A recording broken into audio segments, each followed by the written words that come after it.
안녕하세요. 네, 저는 정보인권연구소에서 활동하는 장여경이라고 합니다.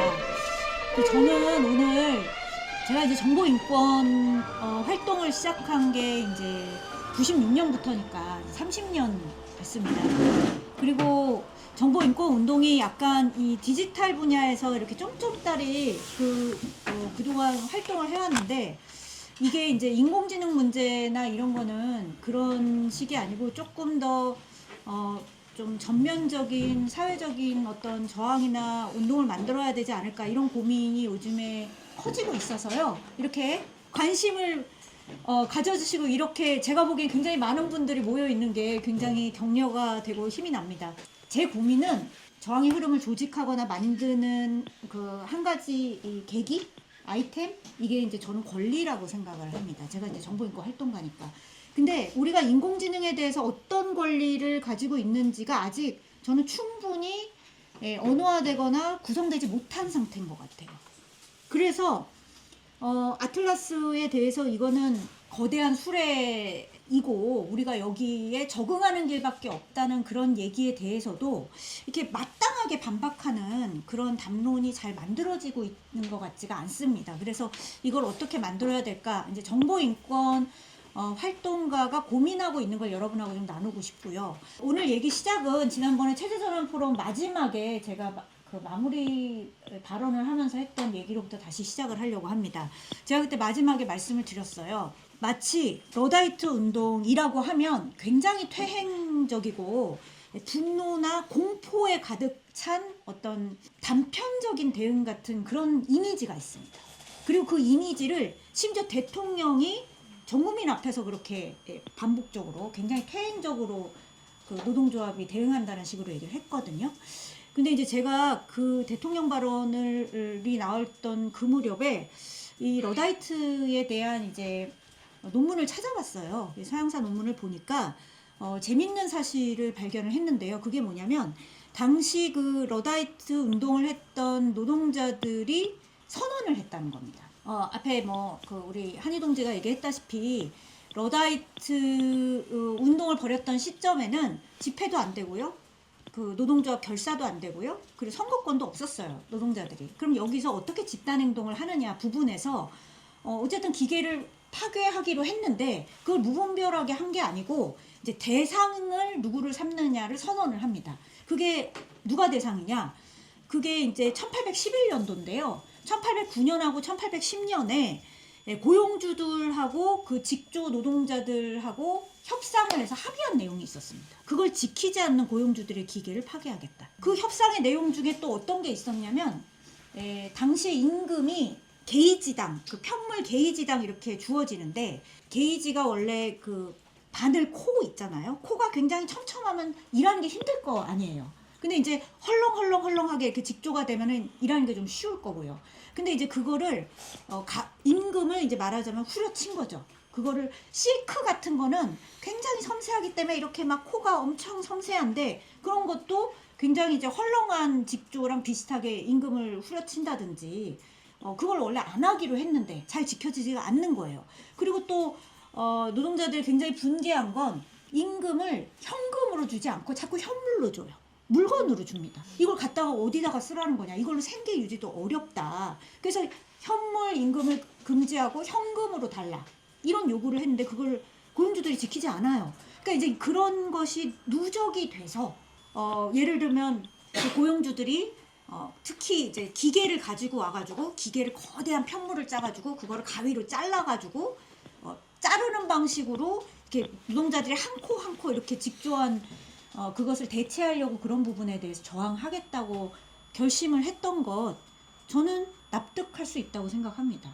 그리고 실제로 그 당시 노동자들이 투쟁한 결과로, 물론 이제 당장 이렇게 이루어진 건 아니지만 이후에 당시에 인정되지 않았던 노동자들의 선거권, 그런 것들이 인정이 됐고 오늘날 우리처럼 평범한 노동자들이 선거권을 갖게 된 거예요. 그런 투쟁의 결과로. 근데 이제 그런 어떤 맥락이나 역사적 사실을 지금 전혀 떠올리지 않고 이미지만 남은 거죠. 어떤 특정한 종류의 이미지, 굉장히 이게 감정적이고 이성적이지 않고 공포에 가득 찬 어떤 기계 파괴론자들의 이미지만 남아 있습니다. 저희가 이런 이미지, 인공지능에 대한 어떤 저항도 이런 이미지 속에 갇혀 있는 것 같아요. 이것을 우리가 저항을 하는 것이 굉장히 퇴행적이고 분노에 가득 차 있고 이성적이지 못한 그런 움직임인 것처럼. 근데 사실은 그 핵심에는 뭐냐면, 기술은, 디지털 기술 같은 경우는 특히 굉장히 합리적이고 중립적인데, 예, 이것이 합리적인 발전 경로를 따라서 쭉 가는데 이것을 어떻게 인간이 딴지를 거냐, 그것도 굉장히 감정적이고 공포에 가득 차 있는 인간이, 이런 이미지들이 지금 말하자면 이제 쏟아지는 것 같은데요. 디지털 권리에 대한 이제 구성을 해온 입장에서 30년 동안 디지털 한 길만 걸으면서 어떻게 이거를 인권의 언어로 바꿀 거냐를 고민한 입장에서는 사실 이게 처음부터 권리가 있었던 게 아니에요. 다 아래로부터 만들어 온 과정이 있거든요. 간단하게 말씀드리겠습니다. 처음에는 인터넷 이용자의 권리로부터 시작했어요. 아마 기억나시는 분도 있을 거예요. 예전에 이것을 인터넷 권리, 뭐 사이버 권리, 뭐 이런 이름으로 명명하던 때가 있었어요. 제가 활동한 게 30년 됐다고 말씀드렸는데, 제가 첫 번째로 했던 활동이 사이버 권리 백서라는 걸 만드는 활동이었거든요. 그땐 저희가 이거를 사이버 권리라고 불렀어요. 왜냐면 이게 뭔가 인터넷에서 일이 벌어지고 있는데 그거를 권리화하는 언어를 찾는 것을 막 이렇게 저렇게 시행착오를 했던 것 중에 하나가 이제 사이버 권리였거든요. 근데 내용적으로 보면 뭐 인터넷 표현의 자유, 뭐 개인정보에 대한 권리, 우리가 지금은 익숙한 그런 권리들을 이제 찾아갑니다. 그리고 이거는 이제 국제적으로도 그 흐름이 비슷합니다. 그 유럽 같은 데를 이제 예를 보면, 유럽 평의회가 2014년에 디지털 권리에 대한 브로셔를 발간하는데, 이때 디지털 권리가 무엇인지를 명명을 할 때 이제 초창기에는 저희가 얘기했던 인터넷상의 어떤 권리, 이런 것들을 주로 이제 목록에 넣어요. 그래서 뭐 표현 및 정보의 자유, 인터넷에서 집회 결사를 할 수 있는 자유, 개인정보가 보호될 권리, 뭐 이런 식으로 말하자면 유럽에서도 이것을 디지털 권리라는 이름으로 체계화한 게 2014년 들어서인 거죠. 근데 재밌는 거는 2022년도에 유럽 평의회가 아닌 유럽연합이 디지털 권리 선언을 하는데요. 내용이 좀 바뀝니다. 어떻게 바뀌냐면, 여기서 이제 중요하게 생각했던 건 디지털 전환이에요. 이게 처음에는 인터넷 이용자들의 권리라고 생각을 하고 목록화를 했는데, 이제 보니까 인터넷이라는 그 기술이나 미디어가 우리에게 미치는 영향이 거기서 모여서 어떤 이용하는 한 집단의 권리가 아니고, 디지털 전환 시기에는 모든 시민의 삶과 노동이랑 관계된 권리가 됐더라. 그래서 내용이 조금씩 바뀝니다. 그래서 물론 기존에 얘기했던 표현의 자유, 집회결사의 자유, 개인정보에 대한 권리도 들어가 있지만, 그거보다 조금 더 이제 큰 틀에서의 말하자면은 이제 권리들이 들어와요. 이게 굉장히 사회 통합에 기여를 해야 되고, 디지털 환경에서 노동권도 보장이 돼야 되고, 또 전반적으로 이제 그 빅테크들의 어떤 책무들이 강화돼야 되고, 이런 내용이 들어옵니다. 요거를 이제 요약을 하면, 원래는 인터넷 이용자들의 권리로 출발했고, 그것조차도 요구가 그 인터넷 이용자라고 불리는 일군의 사람들이 조금씩 요구를 한 거예요. 근데 이제 그런 것들이 계속 이렇게 눈덩이 굴리듯이 굴러가고, 또 사회 곳곳에서 사람들이 문제를 제기를 한 것들이 이제 오늘날은 모든 시민의 보편적 권리로 디지털 권리, 정보 인권 이렇게 이제 명명되어 왔다는 거고, 처음에는 소극적 자유, 그러니까 국가가 내가 인터넷에 올리는 글 검열 안 해줬으면 좋겠어, 건드리지 말아줘, 내 개인정보에 대해서 건드리지 말아줘, 이런 이제 이른바 이제 불간섭에 대한 권리, 소극적 권리로부터 출발을 해서 지금은 되게 적극적인 사회적 권리로 어떻게 이 디지털 전환 시기에 우리의 노동권을 지킬 거냐, 환경에 대한 문제는 어떻게 할 거냐, 이런 식으로 이제 지금 발전을 계속 하고 있는 중이고, 또 처음에는 수단적 권리였어요. 요 인터넷이라는 미디어를 통해서 내가 여기서 공론장에 참여를 하고 표현할 수 있는 권리, 뭐 이렇게 요 인터넷이라는 미디어 수단을 통해서 내가 어떤 사회생활에 접근할 수 있는 권리, 이렇게 이제 수단적 권리였는데, 오늘날에는 요 기술에 이미 수단을 넘어선 내포된 정치가 있어요. 특히 빅테크랑 관계된 정치가 있죠. 알고리즘이 어떻게 작동하느냐에 따라서 플랫폼 노동자들에게 지급되는 임금 체계가 결정되고 노동 조건이 결정이 됩니다. 그래서 수단이 아니라 이 기술에 내포된 목적 자체에 대한 정치적 권리로 지금 발전을 하고 있고요. 그리고 이 전반적인 과정이 저는 중립적 기술에 대한 신화에 도전하는 과정이었다고 생각을 합니다. 요 오른쪽에 있는 사진은 제가 최근에 한 5년간 가장 인상 깊었던 어떤 풍경 중에 하나로 제가 기억하는 부분이라서 꼭 말씀을 드리고 싶은데요. 중립적 기술, 알고리즘은 너무 중립적이라서 아무도 건드리지 못한다. 그거랑 관계된 사건이 카카오 택시랑 관계된 사건이 있습니다. 카카오 택시가 이제 서비스를 하는데 거기 이제 일반 택시 노동자들도 거의 가입을 할 수 있었고, 근데 이제 가맹 기사라 그래가지고 그 유료 서비스가 있었어요. 그래서 이제 그 택시 기사 중에 유료로 가입한 사람들이 있었죠. 계속 가맹 그 기사들과 일반 택시 기사들 사이에 차별을 하고 있다, 이런 혐의가 있었어요. 그래서 그거는 택시 기사들이 경험적으로 무슨 이렇게 체계적으로 아는 게 아니고요. 왜냐하면 알고리즘은 영업 비밀이거든요. 카카오 택시 알고리즘에 우리가 접근할 수 없죠. 근데 그게 택시 기사들에게 적용이 돼요. 그런데 우리 생각으로는 경험을 해보니까 저쪽에 훨씬 콜이 많아. 빨리 그리고 콜을 잡아. 우리는 콜도 느리고 적게 오는 것 같아. 그걸 순전히 아래로부터 경험으로 아닌 것 같다고 얘기를 하는 거예요.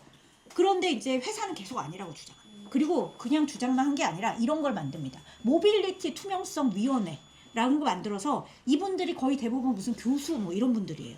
외부의 전문적인 그리고 중립적인 분들을 위원으로 모셔서 카카오 택시의 알고리즘을 전수조사를 했다고 발표를 해요. 전수조사 심지어. 그래가지고 이제 이런 거 발표를 하면서 우리가 투명성 위원회가 전수조사를 해보니까 카카오 택시 알고리즘이 차별이 전혀 없었다라고 발표를 하거든요. 몇 달 뒤에 공정거래위원회가 카카오 택시의 과징금 과태료, 엄청난 과징금 과태료 처분을 내립니다. 왜냐하면 공정거래위원회는 압수수색 권한이 있는데 이제 들어가서 이제 자료를 압수를 했는데 뭐 알고리즘 분석 이런 것도 필요가 없었대요. 메일 주고받은 거, 직원들이 카카오 택시의 그 모빌리티에 메일을 주고받은 거, 메신저 주고받은 걸 봤더니 경영진이 지시를 하더라는 거예요. 기술 개발직들에게. 가맹점에 좀 더, 가맹 기사들에게 좀 더 몰아줘. 거기 콜수가 좀 많게 할 수 없나? 이분들이 뭐 알고리즘을 자기들이 뭐 경영진이 뭐 아는 분도 있겠지만 대부분은 지시가 그렇게 내려가요. 그러면 기술자들은, 엔지니어들은 거기에 맞게 개발하는 수밖에 없어요. 어떻게든 맞춰야지 어떻게 해요. 의사결정을 경영진들이 하는데 여기에 무슨 중립적인 알고리즘이 있어요? 저는 이 중립적인 알고리즘에 대한 것은 신화다라고 생각하고 이 풍경이 그거를 드러낸다고 생각을 합니다. 한국 사회 맥락도 있어요. 한국 사회 맥락도 이것도 아래로부터 구성을 해온 거거든요. 이게 정보인권이 발전해온 과정을 보면 정말 국가에 상대하는 활동을 굉장히 많이 거기로부터 이제 출발을 하는데, 왜냐하면 한국의 정보화나 전산화 역사 자체가 이 국가 감시와의 싸움이었거든요. 왼쪽은 행정전산망이 1991년도에 개통을 했을 때의 기사인데, 행정전산망 개통을 딱 하자마자 무슨 일이 벌어졌냐면 경찰이요, 각급 관할에 노동조합에 대의원 명부부터 입력을 합니다. 그리고 그걸 수사자료로 써요. 그래서 노동조합들이 반발합니다. 왜 국가 행정전산망에 노동조합 대의원들 이름을 쓰냐. 그리고 그거를 왜 경찰이 수사자료로 쓰냐. 이게 이제 행정전산망 개통하자마자 벌어진 일이고요. 그 다음에 이제 오른쪽 사진을 보시면 이게 이제 아시는 분도 있겠지만 옛날 플로피 디스크라는 겁니다. 이 플로피 디스크라는 게 사진에 대문짝만하게 나면서 최첨단 기술이 이렇게 쓰였다라고 폭로가 된 게 뭐냐면, 당시에 이제 보안사에서 민간인 사찰 기록을 막 만들어서 이거 플로피 디스크에 넣었습니다. 이 작업을 했던 어떤 윤이병이라는 분이 이 플로피 디스크들을 빼돌려가지고 그거를 이제 그 인권단체에 가가지고 폭로하는 기자회견, 양심선언을 합니다. 여기에 보면 이제 나중에 대통령이 된 뭐 김대중 씨나 노무현 씨나 이런 사람들, 노동조합 간부들, 이런 사람들을 이제 사찰을 했던 거죠. 사람들이 보면서 저 사람들 사찰 목록이 어마어마했거든요. 사찰 대상자가 1690명인데 그 사람들에 대한 사찰을 1690장의 종이로 전부 쓴 게 아니고 저 간단한 플로피 디스크 몇 장에 다 들어가더라. 이거 정말 최첨단인데? 이런 생각을 했던 거죠. 저게 우리 사회에서 벌어졌던 정보화의 풍경입니다. 초창기 정보화의 풍경이 저런 것이었어요. 그러니까 한국적으로 정보인권을 구성할 때는 정치적 민주화에 대한 요구랑 떼놓을 수가 없었죠. 거기서부터 구성을 하고 국가로부터의 자유를 강하게 주장을 하고 그것이 나중에 뭐 인터넷 실명제에 대한 반대 운동이나 이렇게 이제 이어지게 되고 그리고 이제 정보인권이란 말을 대중화했던 것이 이제 교육행정전산망에 대한 투쟁인데요. 교육행정전산망의 투쟁을 이제 정교조가 굉장히 이제 열심히 적극적으로 조직을 엄청 열심히 해가지고 이제 대대적으로 2003년도에 투쟁의 전면에 이제 나서는데요. 그때 재밌는 게 이 구호가 정보인권 사수, 그러니까 교육행정전산망이 당시만 하더라도 중앙집중이었어요. 그러니까 교육부가 그 중앙집중적으로 전국의 모든 초중고등학교의 교사, 학생, 학부모들의 모든 정보를 중앙관리하는 거였거든요. 이게 깨지죠. 왜냐하면 정교조가 이때 투쟁을 하고 국가인권위원회가 교육행정전산망을 이렇게 중앙집중식으로 만들지 마라 그렇게 얘기를 했기 때문에 그게 나중에 이제 오늘 할 얘기는 아닙니다만 또 이제 후일담이 있습니다. 그 최동욱 검찰총장을 이제 청와대에서 박근혜 청와대에서 사찰을 하려고 이제 건강보험관리공단의 그 집에 출산 언제 했는지 병원 기록 가지고 와. 경찰은 갖고 와서 반포지구대 가가지고 뭐 과거에 이제 뭐 범죄 기록 갖고 와. 그 다음에 서초구청에 가가지고 그 집이 전입신고 어떻게 되는지 갖고 와. 막 이랬는데 그 집에 이제 혼외자가 있었는데 혼외자의 아버지가 생활기록부에 뭐라고 돼 있고 혈액형이 뭐라고 돼 있는지를 혼외자의 초등학교 그 생활기록부를 가지고 와. 라고 했는데 그거를 가지고 가려면 교육행정전산망이 외부에서 못 보게 막혀 있었던 거예요. 그래서 국가정보원 직원이 할 수 없이 자기 신원을 노출을 하면서 원래는 교육지원청에 갔는데 죄송합니다. 밖에서는 볼 수가 없네요. 그러니까 할 수 없이 친히 초등학교에 가서 교장 만나고 담임 만나고 좀 생활기록부 좀 보여주세요. 뭐 이렇게 할 수밖에 없다. 뭐 그래서 이제 결국에는 넘어가긴 했습니다만 신분이 노출이 되고 소문이 나고 초등학교에서 다들 저 사람 누구야? 뭐 이런 식이었겠죠. 막 담임 막 불려가고 저는 그게 이제 당시 정교조 투쟁의 결과였다고 생각해요. 근데 정교조는 평가가 좋지 않으신 것 같더라고요. 내부에서는 그때 우리가 뭘 위해서 투쟁했었냐 뭐 이런 생각이셨던 것 같은데 저는 굉장히 큰 일을 해내셨다고 보고 그 당시에 이제 구호를 보면 정보인권 사수도 있지만 공교육 강화도 있었어요. 그러니까 공교육을 강화하고 아까 뭐 사교육 얘기도 하셨습니다만 사교육이 강화되는 이 시점에 공교육을 어떻게 강화할 거냐를 고민을 할 때 그 공교육이 그렇다고 국가에 전면적으로 의탁하는 거냐 그렇지는 않다. 한편으로는 정보인권도 강화를 해야 된다. 이렇게 두 가지 구호를 동시에 추진하려는 이 굉장히 원대하면서도 어려운 과제 두 가지 목표를 동시에 추진하는 이런 것들을 한국의 정보인권 운동이 만들어 왔다. 라는 부분에 저는 주목을 하고 있고요. 그러면 이제 인공지능 시대에 우리는 이 권리를 어떻게 구성하고 주장을 할 거냐 이제 부분을 저는 고민을 해야죠. 근데 제가 오늘 무슨 답을 갖고 있어서 여러분한테 말씀드리는 게 아니고 제가 고민하고 있는 부분을 정보인권 운동이 고민하고 있는 부분을 여러분들께 말씀을 드리면서 여러분들하고 토론을 좀 많이 했으면 좋겠습니다. 일단 제가 생각하는 이 AI 알고리즘의 인권 영향이 무엇인지를 좀 말씀을 드릴 텐데요. 자, 인공지능에 대해서 제가 이제 어떤 그 단체나 아니면 어디서 이제 설명을 해달라 그러면 저도 이제 아까 김한희 동지 말씀하셨지만 저는 문과입니다. 그래서 기술을 하나도 몰라요. 근데 요즘에 제가 갑자기 이제 수식을 막 이렇게 볼 일이 이제 생기면서 아주 괴롭습니다. 괴로운데 그 인공지능이 뭐냐를 이제 예를 들면 저에게 질문을 하신 분들에게 제가 응답을 해야 되잖아요. 그래서 여러 자료들을 찾다가 어떤 선생님이 설명한 이 그 그림이 가장 간이하게 그러면서 아주 핵심적으로 인공지능에 대해서 설명을 할 수 있는 것 같아서 가지고 왔습니다. 제가 콜센터 노동자들을 처음 만났을 때 그 자리에서 어떤 콜센터 노동자가 질문을 하시더라고요. 근데 이제 기존에도 콜센터에 수없이 많은 컴퓨터 프로그램이 들어왔거든요. ARS도 들어오고 뭐 챗봇도 원래 들어왔었어요. 근데 이제 요즘에 인공지능이 들어온다 그러는데 그게 뭐가 다른가요? 달라요? 저에게 다른 영향을 미칠까요? 물어봅니다. 전 다르다고 얘기를 합니다. 어떤 부분이 다르냐면 기존의 컴퓨터 프로그램은 인간이 입력과 조건을 다 정합니다. 규칙 기반이라고 보통 얘기를 해요. 3에다가 2를 곱해라고 하면 컴퓨터가 하는 일은 그 인간이 설정한 입력값과 조건에 맞게 6 하고 출력만 하는 게 컴퓨터의 역할이었어요. 그러니까 인간이 여기에 맞춰서 다 일일이 말하자면 코딩을 했죠. 그러니까 이제 사실은 잘 맞지 않는 영역이 있었어요. 완전히 자동화하기 어려운 영역이 있었죠. 왜냐하면 특히 노동 분야에서는 이것을 수치로 제어하는 게 훨씬 자동화하기가 간이하지, 인간의 굉장히 인간 노동자의 다양한 방식의 동작들, 암묵지들 이런 것을 규칙화하기는 굉장히 어렵거든요.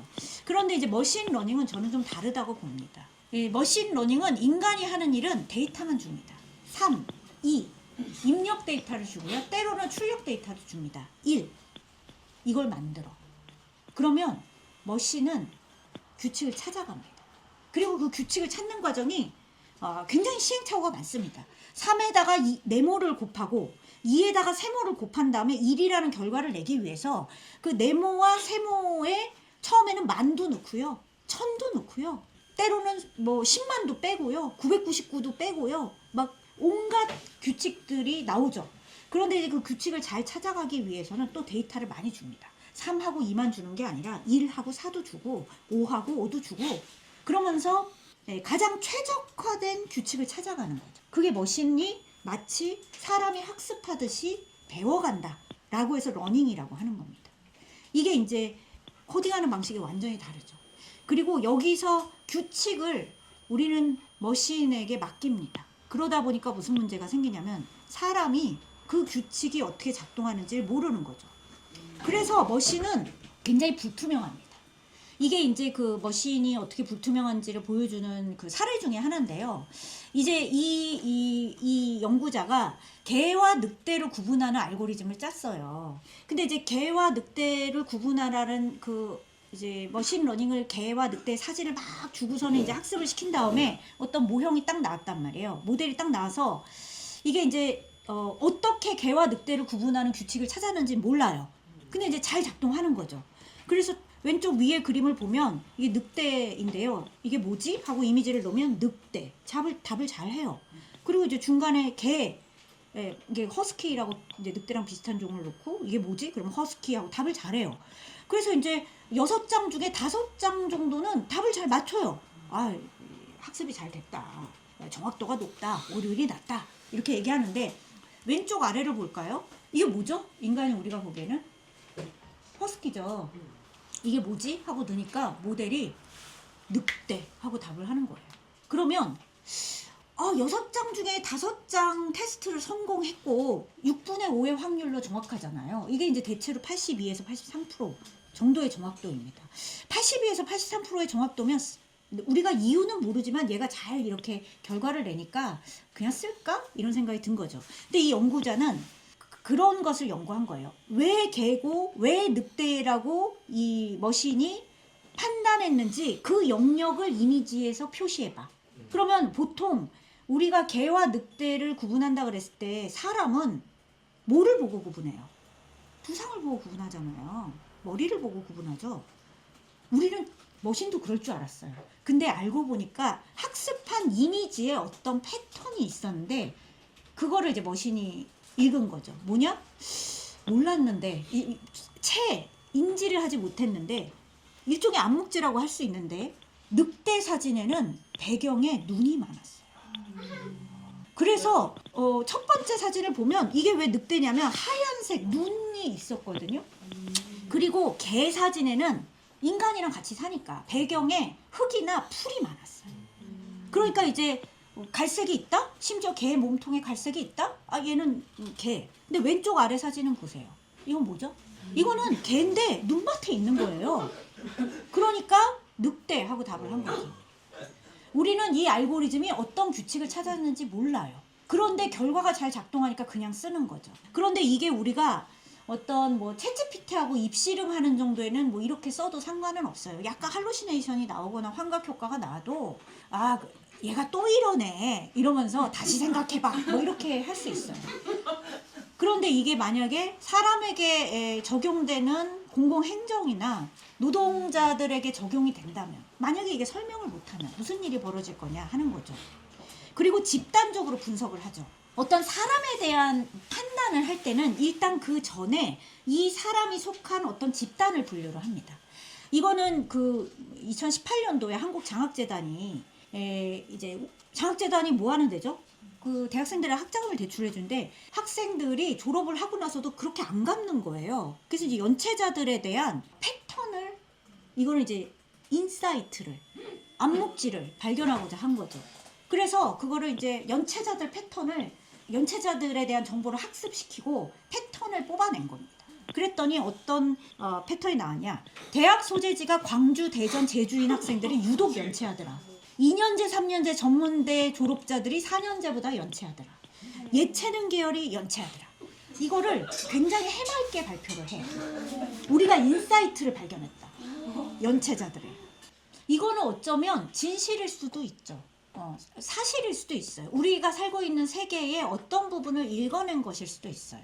그런데 이제 이런 패턴을 이른바 이제 인사이트라는 이름으로 이것을 인공지능 알고리즘에 다시 되먹여서 금융 서비스, 대출 서비스에 쓴다. 라고 하는 상황을 우리가 생각을 해보자고요. 그래서 어떤 금융회사가 장학재단이 발견한 인사이트를 우리 금융회사 알고리즘에 반영했습니다. 근데 우리 금융회사에 어떤 20대 초반에 대출 신청자가 있는데 재직증명서나 재학증명서나 졸업증명서를 내세요. 했더니 광주, 대전, 제주 지역에 2년제, 3년제 전문대를 다니는데 예체능 계열이었다.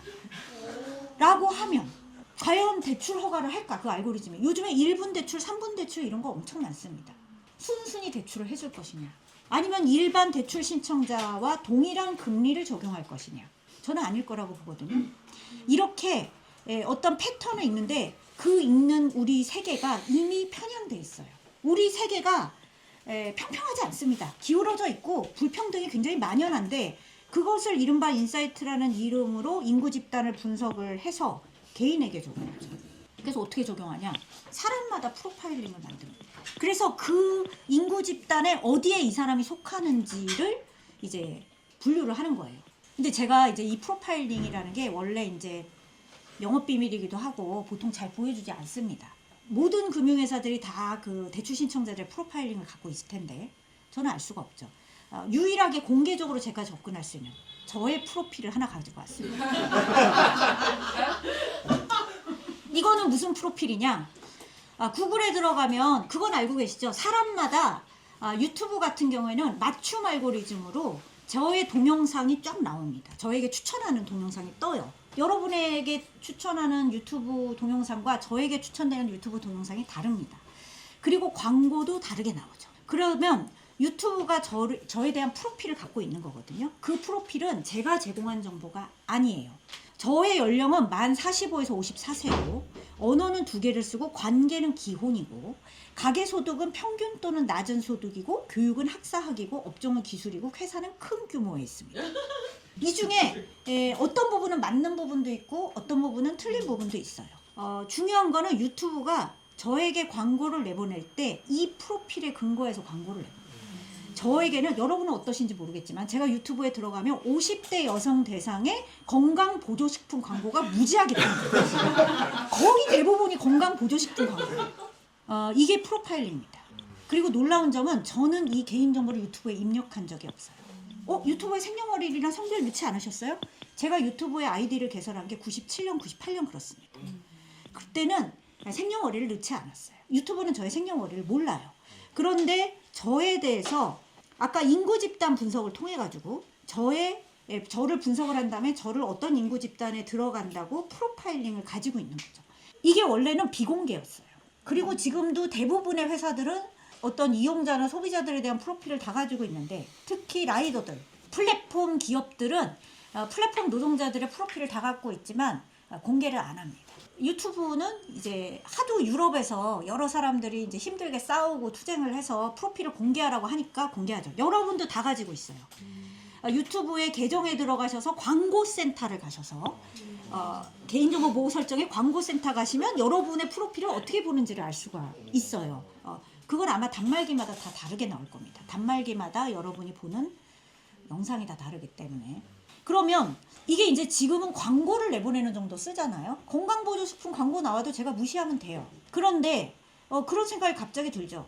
기분도 나빠요. 왜 내 혼인 여부를 유튜브가 추론을 해서 내보내지? 내 가계 소득이 평균 또는 낮은 소득이라고 얘가 왜 추론을 해서 내보내지? 이걸 프로파일링이라고 부릅니다.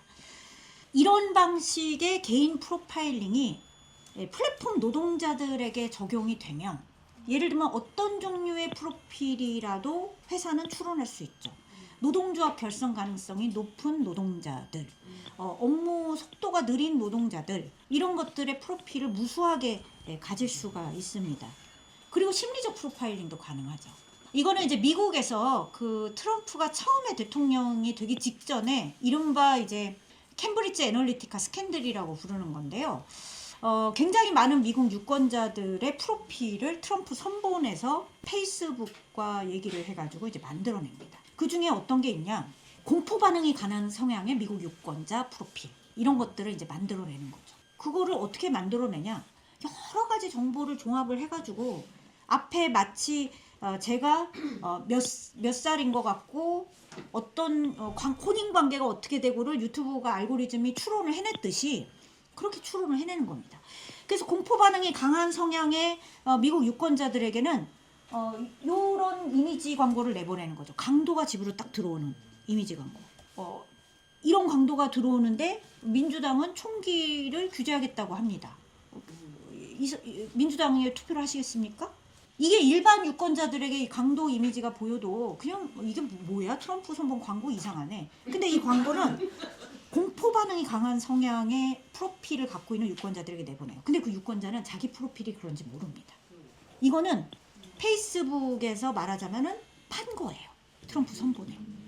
그리고 청년층 남성에게는 힐러리는 상대방 후보가 힐러리였는데 힐러리는 거짓말쟁이. 이런 프로필을 가지고 그러니까 그런 프로필을 갖고 있는 청년층 남성에게는 힐러리에 대한 이제 거짓말쟁이 이런 광고를 계속 내보내요. 이게 심리적 프로필이에요. 공개되지 않습니다. 자기가 어떤 프로필을 갖고 있는지 심지어 당사자도 몰라요. 그래서 이런 종류의 그 AI 시대를 우리가 어떻게 맞을 거냐에서 이거를 이제 저는 인권적으로 이 문제를 접근을 하고 있습니다. 하고 있고 이런 부분에 대해서 이제 UN 같은 데서 이제 특별보호관 이런 사람들이 이제 고민을 하면서 어떤 인권 영향을 이제 어떻게 이거를 분석을 할 거냐를 이제 고민을 해왔는데 그 중에 하나가 이제 이런 것들이죠. 이게 인구 집단, 대체로 이 인구 집단이 공포 성향이 강하다. 뭐 이 인구 집단이 혼인 관계가 기혼인 것 같다. 뭐 여기서 이제 예측을 한 다음에 그 개인에게 적용되는 것을 결정을 하는 거죠.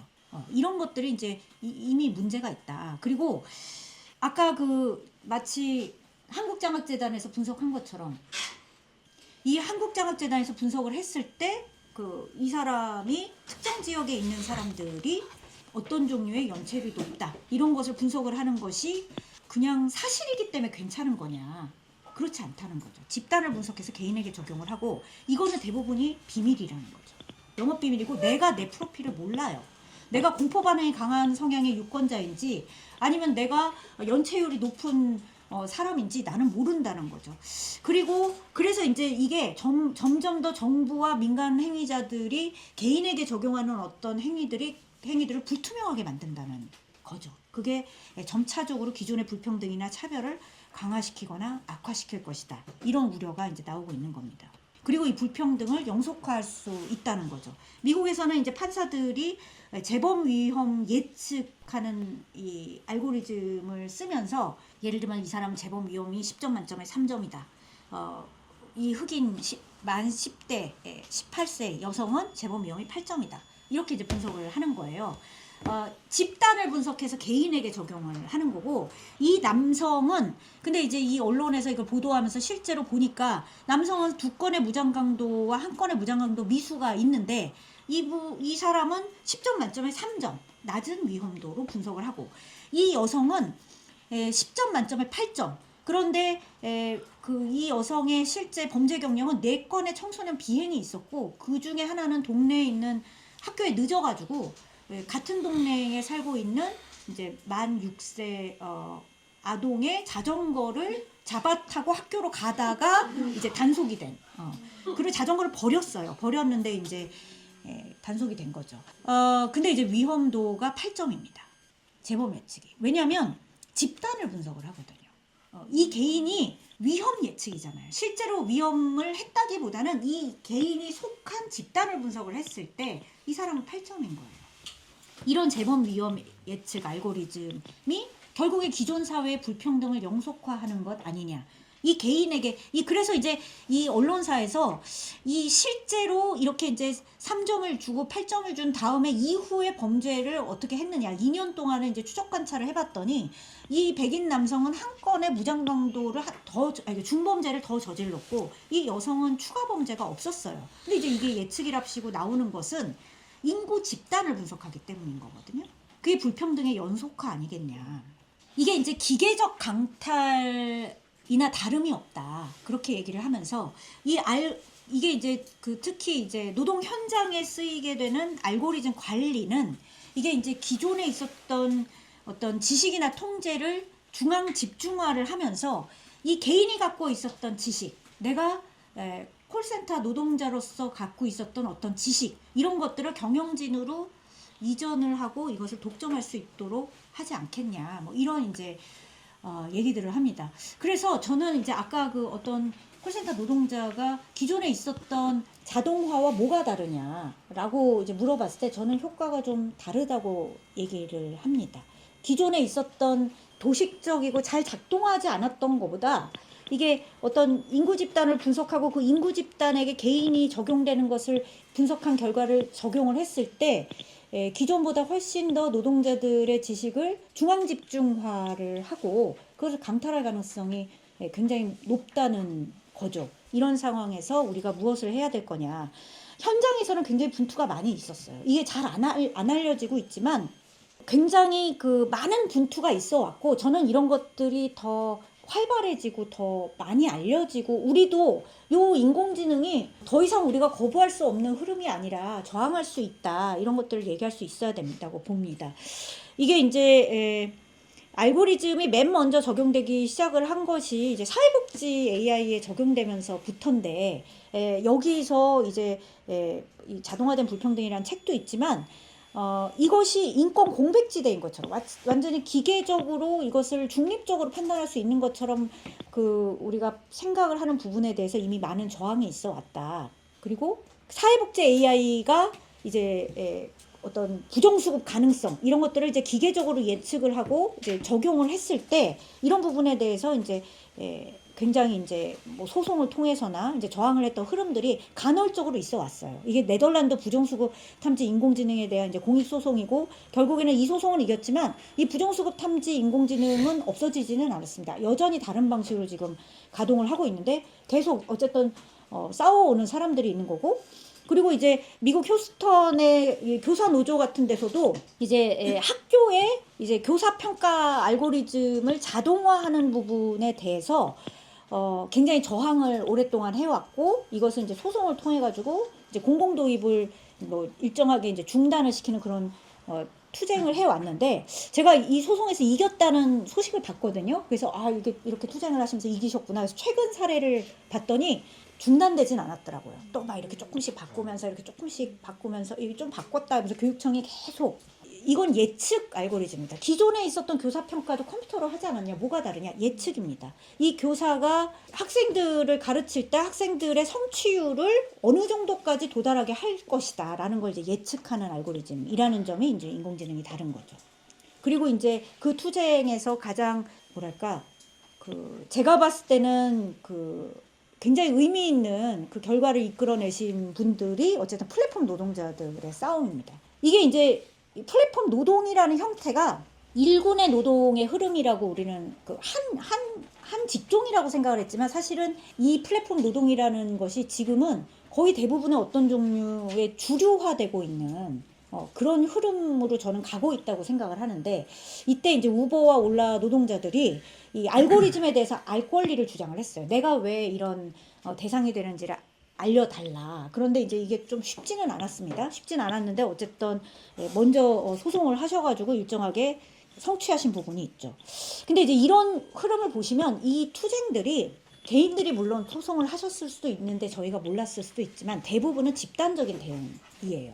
인공지능 알고리즘은 개인에게 적용이 되지만 사실 집단적인 평가에 기반을 해서 집단적으로 적용되는 특징이 있고, 어떤 인구 집단은 어떤 특성을 갖고 있다, 어떤 인구 집단은 부정수급 가능성이 높다, 이런 식으로 적용되기 때문에 이런 식으로 어떤 먼저 집단적으로 대응해온 이런 흐름이 저는 굉장히 중요하다고 생각을 하고, 이 운동을 좀 만들어 가야 된다고 생각합니다. 그리고 앞서 김하희 동지가 얘기를 했지만 이제 헐리우드에서 있었던 창작 노동자들 투쟁이라든지 경찰의 공공장소에서의 실시간 얼굴 인식, 지금 이제 우리나라에도 일부 구역에서 이제 시범적으로 도입을 하고 있는데 여기에 대해서 이제 대응을 한다든지 데이터 규제에 대한 완화, 이런 것들에 대한 저항들이 있습니다. 그리고 이제 데이터 센터에 대한 저항이 이제 미국에서 굉장히 크게 일고 있죠. 이런 것들이 이제 이 사진이 그 지난해 겨울에 11월 이후의 사진들만 모은 겁니다. 데이터 센터에 대한 저항이 이제 한 지역 아니에요. 사진이 하나하나가 다 다른 지역입니다. 엄청 많은 투쟁들이 지금 일어나고 있습니다. 그래서 이제 AI 산업을 보면 AI 산업 자체가 사실은 중립적 알고리즘이란 신화를 우리가 좀 벗어날 필요가 있고요. 저는 이 AI 지도책이 굉장히 인상적이어서 이거를 이제 많이 소개를 하는데 책 나온 지는 좀 오래됐습니다. 근데 이제 여기서는 중립적인 알고리즘의 신화를 벗어나고 이게 산업구조의 문제라는 얘기를 하면서 지구적인 자원 수탈, 저임금의 어떤 노동 착취, 이제 모든 행동과 감정 데이터의 추출, 이런 이제 특성에 우리가 저항을 해야 된다. 중립적인 신화를 좀 벗어나야 하고, 특히 인공지능 기술은 좀 불가피하다. 이런 정보자본주의 합리화를 좀 우리가 극복해야 해서 이거를 구체적인 삶의 경험으로 우리가 이제 싸워야 되지 않을까. 아틀라스에 대해서 저항하는 것이 굉장히 퇴행적인 흐름인 것처럼 얘기를 했을 때 우리는 그런 신화를 좀 극복하고 좀 구체적인 삶의 경험으로 우리가 좀 싸워가야 되지 않을까. 그리고 이제 이 앞서 말씀드린 저작에서 이제 권고를 하는 것은 어쨌든 인공지능 산업이 이제 노동에 대한 수탈이나 어떤 환경에 대한 수탈이나 데이터에 대한 여러 가지 수탈과 추출을 특성으로 했을 때 여기에 대해서 기존에 있었던 어떤 환경이나 생태 운동이나 노동 운동이나 어떤 정보 인권 운동이 서로 연대를 해서 이 인공지능의 생산 구조가 어떤 불평등한 권력 관계 기초에 있다는 걸 폭로하고 여기에 대해서 우리가 좀 저항을 해서 목소리를 좀 되찾아야 되지 않을까, 그런 제안을 하는데 저는 그 제안이 이 자리에서 굉장히 의미가 있다, 그렇게 생각을 합니다. 이 뒤에도 이제 굉장히 많은데요. 사실 이제 일단 제가 제안 드릴 거는 한 여기까지로 하고 이제 이따 토론 시간에 조금 추가적인 말씀을 나누겠습니다. 감사합니다. 그 조수민 님이 개인이나 작은 단체가 AI 시대에 대응하려면 지금 당장 가장 현실적인 행동이 무엇인지 물어보시면서 AI가 약자를 더 잘 돕는 경우보다 조용히 배제하는 경우가 더 많지 않을까 얘기해 주셨고요. 저는 일단 우리 그 생성형 AI가 굉장히 신기하고 또 때로는 우리 굉장히 즐겁게 해주잖아요. 근데 사실 생성형 AI는 전체 AI의 굉장히 작은 부분 집합이고요. AI 기술 자체는 과거의 어떤 IT 기술보다도 굉장히 자본집약적이고 그 엄청 규모가 큰 산업입니다. 이게 그렇게 생각을 해보세요.